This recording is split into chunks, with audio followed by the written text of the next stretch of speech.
परवेज मुशर्रफ पाकिस्तान के चौथे फौजी सरबराह मुमलिकत थे।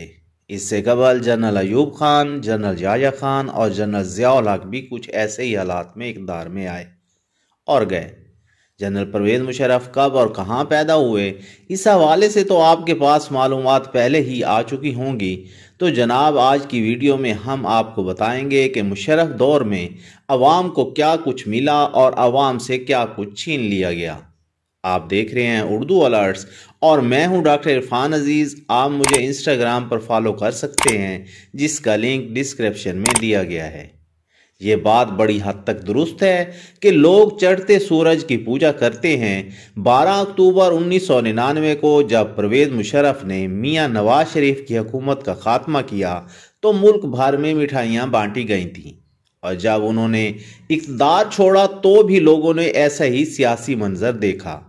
नाज़रीन गिरामी, 12 अक्टूबर 1999 को परवेज मुशर्रफ बतौर आर्मी चीफ सरकारी दौरा ख़त्म करके श्रीलंका से वापस पाकिस्तान आ रहे थे। उनके त्यारे के पायलट से कहा गया कि ये त्यारा पाकिस्तान की हदूद में दाखिल ना हो, इसे किसी पड़ोसी मुल्क में ले जाओ।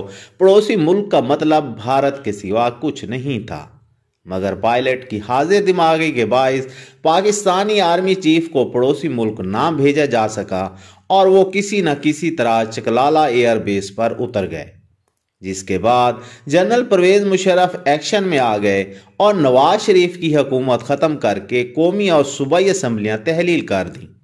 यूं तकरीबन 11 साल पहले जमहूरियत का शुरू होने वाला सफ़र यकदम ख़त्म हो गया। जमहूरियत के सफ़र के इख्तिताम पर जिस तरह मिठाइयाँ बांटी गईं, एक सवालिया निशान ज़रूर था।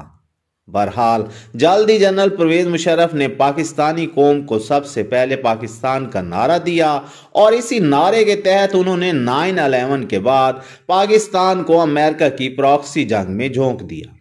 ये परवेज मुशर्रफ ही का दौर था कि जब पाकिस्तान में निजी सतह पर इलेक्ट्रॉनिक मीडिया मुतारिफ हुआ। शुरू में गिनती के चंद चैनल्स ही थे, जो देखते ही देखते सैकड़ों हो गए। इसके साथ साथ बामी राब्तों के लिए नए मोबाइल फोन्स और इंटरनेट सिस्टम का आगाज हो गया। ये वही दौर था जब किसी के पास खाने को चाहे हो या ना हो, मगर एक आध सेल फोन जरूर होता था। उस वक्त पाकिस्तान सेल फोन्स के हामिल अफराद के एतबार से चोटी के चंद ममालिक में से एक था, बल्कि बहुत से तरक्की याफ्ता ममालिक में भी सेल फोन्स के हामिल अफराद की इतनी ज्यादा शरह नहीं थी। बहरहाल इन सेल फोन्स की बदौलत अवाम का मियार जिंदगी खासा बेहतर हो गया। परवेज मुशर्रफ ने सबसे पहले पाकिस्तान का नारा लगाते हुए मुल्क भर में बल्दियाती इदारों को नए सिरे से मुनज़्ज़म किया। मुल्क भर में नाज़मीन को जो इख्तियारात दिए गए, इससे हकीकत में अवाम को फ़ायदा पहुंचना शुरू हो गया।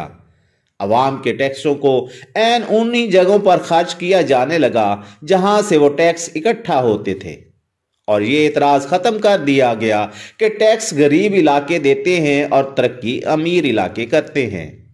बल्दियाती कौंसलर्स नाज़िम बनकर ब्यूरोक्रेसी पर गालिब आ गए। ये सिस्टम जहां सरकारी अफसरान के लिए तकलीफ दे था, वहीं अरकान पार्लियामेंट के लिए भी नापसंदीदा था, क्योंकि ये नाज़मीन इन्हीं फंड्स का इस्तेमाल कर रहे थे जिस पर इससे कबल उनका इजारा था। ये सिस्टम उस वक्त तक बड़ी खुश असलोबी से चला जब तक परवेज मुशर्रफ बजाते खुद इक़्तिदार में रहे, मगर उनके जाते ही ये सिस्टम मतरूक हो गया और बाद में आने वाले हुकूमतों ने इस सिस्टम से किसी न किसी तरह से छुटकारा हासिल कर ही लिया। इस अमल का सबसे ज्यादा नुकसान अवाम को हुआ, जबकि फायदा पार्लियामेंटेरियंस को हुआ। ऐसा कहा जाता है कि परवेज मुशर्रफ में दौर में अगर लाल मस्जिद ऑपरेशन ना हुआ होता तो परवेज मुशर्रफ की मकबूलियत हरगिज कम नहीं होती। परवेज मुशर्रफ चूंकि एक बावदी सदर मुमलिकत थे, तो उस वक्त उनके खिलाफ बोलने वाले चंद लिबरल सहाफ़ियों ने बाद अज़ाम बरमला इस बात का इतराफ़ भी किया कि मौजूदा हालात में परवेज मुशर्रफ के लाल मस्जिद ऑपरेशन को वो दुरुस्त ख्याल करते हैं। परवेज मुशर्रफ का ऐसा ही एक फैसला जस्टिस इफ्तिखार चौधरी को उनके ओहदे से हटाने का था। जस्टिस इफ्तिखार चौधरी के उनके ओहदे से माजूली के बाद वकाला मुल्क भर में जजेस की बहाली के लिए तहरीक चलाई। इस तहरीक के रूए रवां बैरिस्टर एतजाज एहसन, बैरिस्टर हामिद खान और अली अहमद कुर्द एडवोकेट थे। इन लोगों की दिन रात की मेहनत रंग लाई और मुशर्रफ के बाद आने वाली हुकूमत ने इन जजेस को बहाल कर दिया तो मुल्क भर में अवाम ये समझने लगी कि मुल्क भर में हर तरह कानून की अमलदारी होगी। मगर चंद साल बाद ही खसूसन इफ्तिखार चौधरी की रिटायरमेंट के बाद वकला तहरीक के इन तीनों सरकर्दा लीडरान ने इतराफ़ कर लिया कि इनसे बहुत बड़ी भूल हुई है। सिर्फ यही नहीं बल्कि उन्होंने ये भी इतराफ़ किया कि उनकी गलती की वजह से मुल्क और कौम का क्या क्या नुकसान हुआ है। मुशर्रफ दौर में पार्लियामेंट के अलावा तकरीबन हर शोबा जिंदगी ने खवातीन को सामने लाने के लिए काम शुरू हुआ। खवातीन की मखसूस नशिस्तों पर असम्बली में पहुंचने लगी और पुलिस, फौज और दीगर तमाम सरकारी ओहदों पर खवातीन नजर आने लगी। खवातीन को मेन स्ट्रीम में लाने के अलावा परवेज मुशर्रफ ने पाकिस्तान में नीम मखलूत मुआशरे के क़याम की भरपूर कोशिश की, जिसके लिए तमाम बड़े शहरों में मखलूत मैराथन का इनकाद किया जाता रहा, जो मुशर्रफ के जाते ही ख़त्म भी हो गया।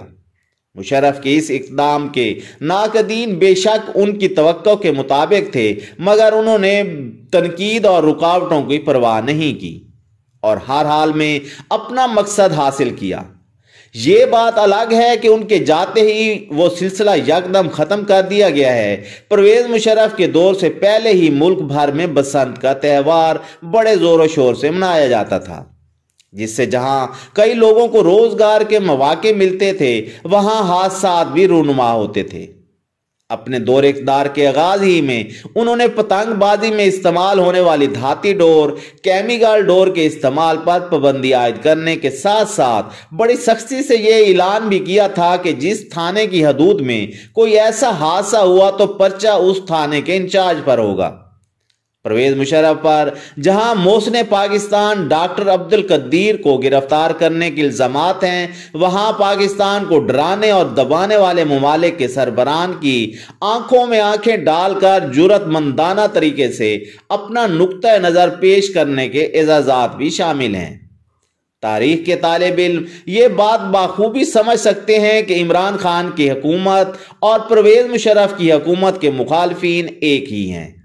परवेज मुशर्रफ को कमांडो था, इसने गलत फैसले भी किए और अच्छे भी किए। उसको बुरा कहने से पहले हमें यह जरूर सोचना चाहिए कि हमारी तारीख में कोई ऐसा हुक्मरान भी है जिससे कोई गलत फैसला ना किया हो। गलती की गुंजाइश अगर किसी दूसरे लीडर को दी जा सकती है तो कम अज कम इतनी गुंजाइश तो उसे देना बनता है। जनरल परवेज मुशर्रफ ने एक भरपूर जिंदगी गुजारी। ऐसी जिंदगी आम पाकिस्तानियों के नसीब में कम ही होती है। वो पाक फौज के कामयाब जर्नेल और ताकतवर तरीन आर्मी चीफ रहे। जो इख्तियार प्रोटोकॉल उन्होंने इंजॉय किया, बहुत कम सियासतदानों को नसीब हुआ। 79 साल तक जिंदा रहने के बाद वो अपने अल्लाह के हजूर पहुंचे हैं तो बहुत से लोग खुशियां मना रहे हैं या इसको मकाफात अमल करार दे रहे हैं। मुशर्रफ अच्छा था या बुरा था, ठीक था या गलत, ये सब बातें उनके इंतकाल के साथ ही खत्म हो गईं। उनका मामला अल्लाह के साथ है, वो जन्नत जाएंगे या कहीं और। हमें कियास आराइयों करने से कुछ नहीं मिलेगा, क्योंकि हम में से कोई भी ऐसा नहीं है जिसकी राय से अल्लाह का फैसला बदल सके। मैं उम्मीद करता हूं कि आज की वीडियो आपको पसंद आई होगी। वीडियो को लाइक करें, शेयर करें, उर्दू अलर्ट्स को सब्सक्राइब कर लें, हमारी वीडियोस को देखते रहें। अल्लाह हाफिज़ व नासिर।